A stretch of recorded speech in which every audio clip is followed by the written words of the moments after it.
Please go ahead. Good evening. Thank you for giving me the last question. You said something that is very interesting when you said that it's our responsibility to make the generation after us a bit better. And for me, as a young mother, it's quite a concern. And I would like to ask you, Sadhguru, if you have 3 tips to give me as a mom on how to protect my children from disconnections of themselves while living in this society, what would it be? Would you give us your name, please? My name is Marie. Thank you. Thank you. Mary, the 3 tips are involvement and deeper involvement. Wow. Because… And it never stops. It never stops. No, if they do well, it stops. Oh, really? If Really? they- We have to let go? Really? Whether you let go or if you let go, it'll happen in a beautiful way. If you don't let go, they will escape. Okay. That is, if you brought them up well. If you brought them up in a helpless manner, they will stay with you, wingless birds, all right?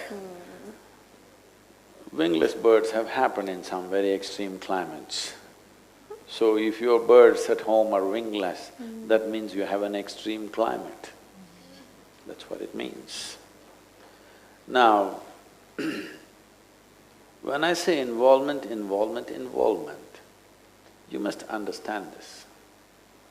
This idea, this is something that's in common usage, that I was brought up this way, I was brought up that way, or I was raised this way. I thought we only raise cattle.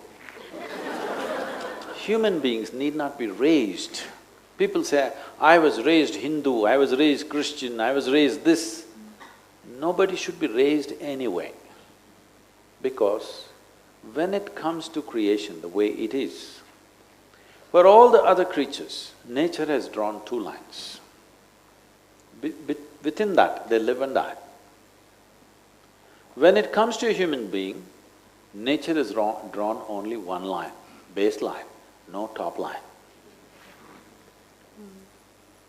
So the important thing is you should never raise them. Your business is just to create a loving, supportive atmosphere.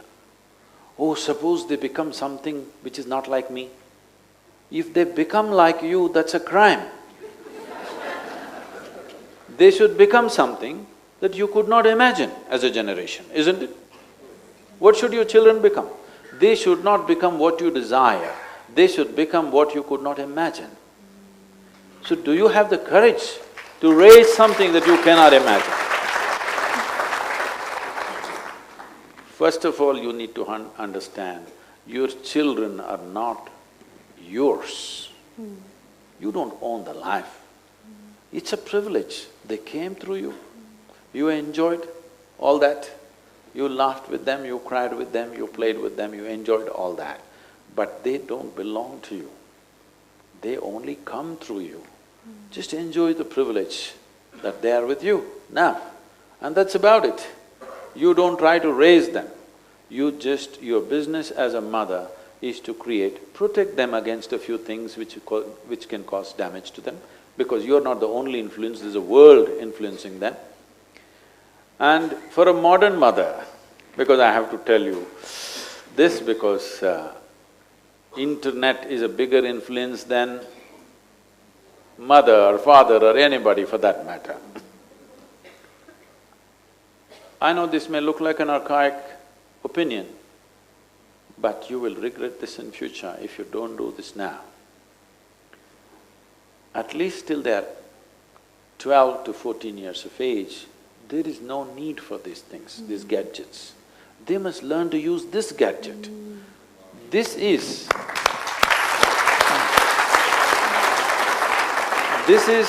the most sophisticated technology on this planet. This human mechanism, isn't this the highest level of technology in the universe that we know? There may be some alien who's better than us, but we have not seen.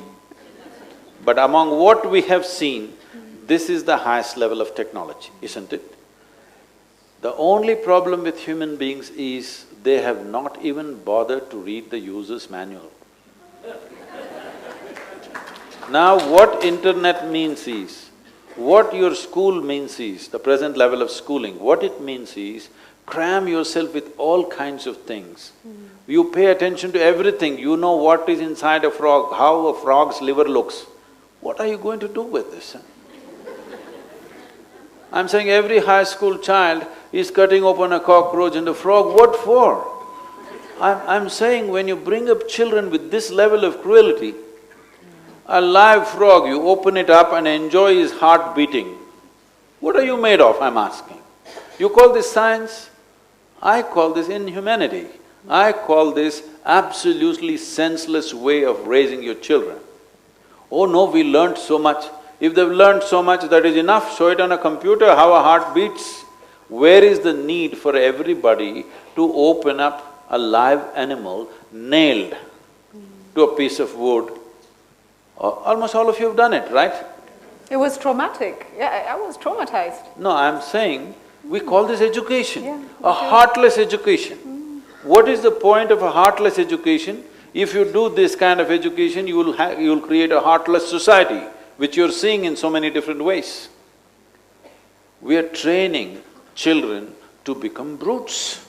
See, if I can nail a frog to this wooden platform, cut him open when he's still alive and screaming, and look at his heart and how it beats, I enjoy it, and I fiddle around with his liver, I'm saying, at another level, why can't I pick one of you and do the same thing? Only because there is a law, I may be stopping, isn't it? Yes or no? That's what it amounts to, isn't it so? Only because there is a law against it, I may be stopping. A law cannot make us human beings. A law can control a few things in the society. This will not shape human consciousness.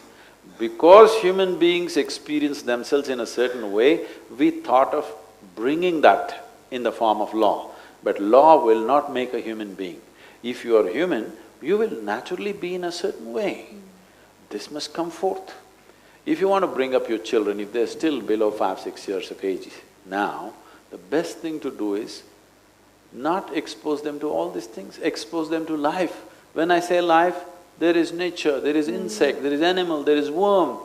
I'm telling you, these creatures are far more important than you.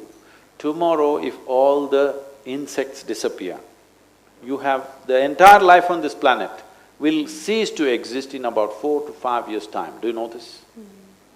If all the worms disappear, the entire life on this planet will cease to exist in approximately 18 months to 24 months.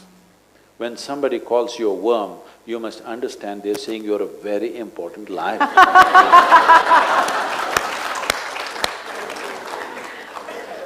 But if all the human beings disappear tomorrow morning, this world will flourish. So we must understand, we are not the only life. We are here as a product of all this life evolving to this place. We must at least show some sign of evolution, isn't it? We are supposed to be the peak of evolution on this planet. Should we not show that we are a little better than them? Right. But we are not showing this simply because we are screwed up with our scriptures, our textbooks, our teachings. No, please expose them to life. Child will understand life perfectly well. They are better equipped to perceive life than you are because they are not structured in their head. They perceive life. Oh, what will happen to them? How will they earn a living?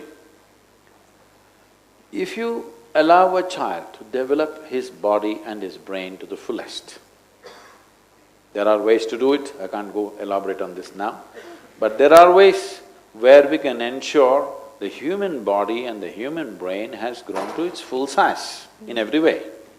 If you have a full-grown body and full-grown brain, they will know how to deal with anything for that matter. Half-grown brain but you're highly educated, what is the point? You don't know how to live. You may know how to extract something from the world, but you don't know how to live. Isn't that the fate of humanity right now, unfortunately? They know how to extract something from everything. I want you to know, they're extracting protein from microscopic bacteria. but still human beings are not healthy. So we know how to extract, but we don't know how to live because we are paying attention to everything. We are not paying attention to this. This needs attention, not in the mirror, not through somebody else, but inwardly, beyond this body, beyond this mind, to know what is the nature of my existence. The more you know about this, the better you can handle it, yes or no? Yes, how far is it? What do I have to do for this? How far it is? Should I book a Himalayan cave for myself or my child? It's gone already. It's already It's gone, gone, taken. yes. It's taken, no accommodation. It's taken. It's like this. Someone came looking for Isha Yoga Center in southern India. They came to your local village and asked a boy who was sitting there, how far is Isha Yoga Center? The boy said, it's 24,996 miles. I said, what, that for? He said, yeah, the way you're going, if you turn around, it's 4 miles. We have to turn around, in is the only way out. We've come to…